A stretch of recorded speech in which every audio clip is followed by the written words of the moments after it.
Ano daw po ang reaksyon ng pala sa withdrawal ni Senator Bongo sa presidency? Is this the decision of the President? What does President Duterte say about this?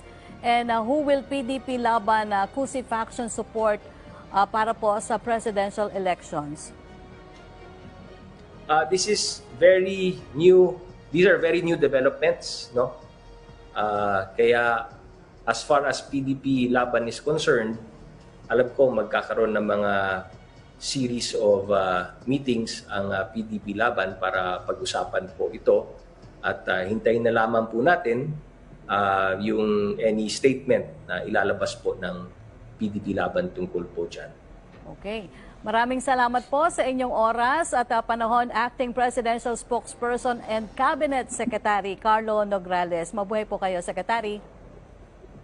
Maraming salamat sa iyo, Yusek Rocky. At tulad ng sinabi ko sa simula ng briefing today, we commemorate the 158th birth anniversary of the founder of the Katipunan, that Andres Bonifacio. Like many of his generation, he died young, fighting not just for himself but for his people, for the Filipinos.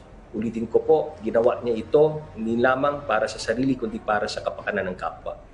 Napaka-inspiring po ng Andres Bonifacio, pero hindi po sapat na bumilib lang tayo sa kanya, lalo na ngayon. While we fight to end the threat of COVID-19 and to deal with the threats posed by the Omicron variant, we should do more than admire the life he led. We should be inspired to emulate his actions, to care about our countrymen, to consider the welfare of the country and our community, and to work for the common good. Yan po ang hamon ng panahon. This is what the times demand.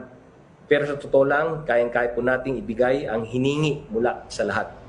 Mag-mask na maayos, maghugas ng kamay, mag-social distancing, at magpabakuna. Hanggang ngayon, nananatili ang ating panawagan, kailangan nating magtulungan.